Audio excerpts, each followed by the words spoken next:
Hey, Pups here! So recently Sonic Water Cookie came out, and as per tradition, we're going to update our tier list. I do want to talk about Sonic Water's artifact and where we'll be placing it on the tier list, but before we get into that, let's go ahead and talk about what we have here already.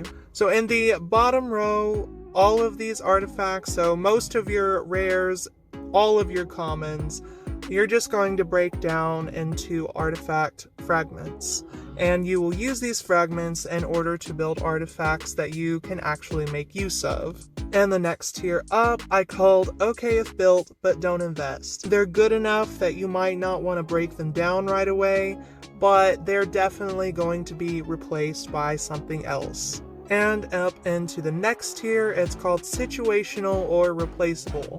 So all of these artifacts can be really good in very specific situations. You're not really going to get a lot of value out of them though compared to other artifacts, but certain ones, especially Rockstar's artifact for Infinite Labyrinth if you need that extra move speed for whatever reason, or Chamomile or Sting Durian's artifact for very specific builds. If you're a newer player and you're just trying to figure out what to put your resources into, these are the artifacts that you wouldn't want to use your choice banner pools on or craft in the workshop. Now the next tier up is where a majority of our artifacts lie, and these are artifacts that are best for the cookie that they are built for, but they don't find much use outside of that. And it makes total sense that this is the largest tier because usually artifacts are crafted to go with the cookie that they're with, and if they happen to be good for another cookie, it's just a happy little accident.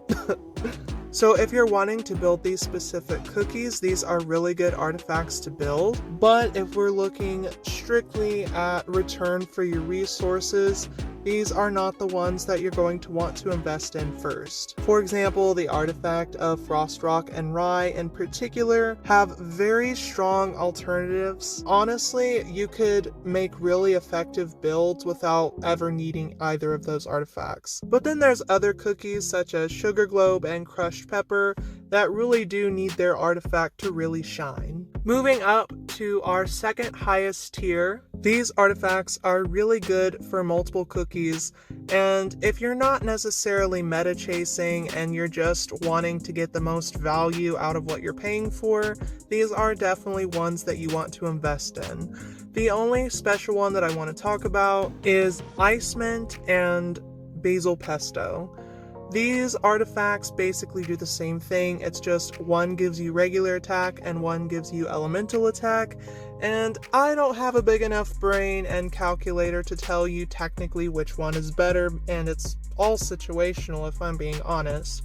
So just pick one and roll with it, and then you can always get the other one later down the road.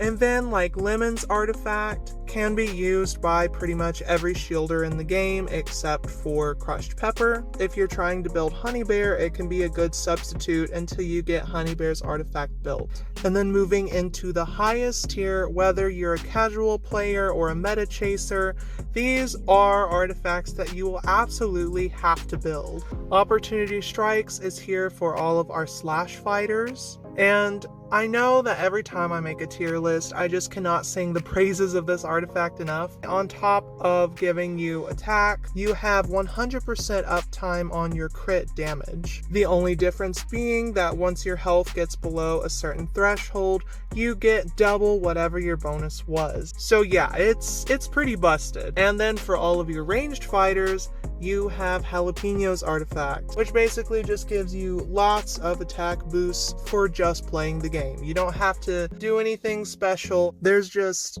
no comparison. And then you have Break Time Snack, which gives you buff amplification and is really good for supports. Buff amplification increases your healing and any other buffs that you grant to your team, and there's just no way that you can go wrong with that. And we have Well-Timed Recharge for our Smash taggers. A majority of the taggers being used right now, such as Marbleberry, Plantain, and Mala Sauce, it's going to increase their elemental burst damage. So basically the tag that they apply, it's going to increase the damage that that tag does. And if you're a tagger and you have a lot of teammates triggering that elemental tag, there's just absolutely no way you can can go wrong with that either. Followed by that is the most versatile artifact in the game, which is Going Beyond. Now, I could be wrong on this. I don't think it has a lot of use in single player, but it gives you team-wide buffs that are really effective in any multiplayer mode. Pretty much every champion raid lobby, you're going to have one person running Going Beyond, and it's a really good addition to any raid. So if you're just matching up with randoms, because this artifact is so versatile, you can pretty much just be a benefit for anyone that you're matched with. So with all of that being talked about, let's look at Sonic Water's artifact. So at 5-star promotion, by default, it gives you 35% attack, which is nice. And then after the equipped cookie hits 4 times with the ultimate ability, hit enemies are inflicted with I Have Arrived, and the equipped cookie gains All Eyes on Me, cooldown for 28 seconds. And I Have Arrived inflicts enemies with elemental resistance that matches the equipped cookie's element, and then for All Eyes on Me, the cookie gains 36% attack. The past few artifacts that we've gotten have only been used for the cookie that they come with, which is understandable, no harm, no foul. However, it's really refreshing with this artifact to have one that is useful for so many cookies. The interesting thing about this is that Sonic Water is a tagger, but his artifact does not increase his tagging abilities at all, and since the unique ability is locked behind being a slash cookie,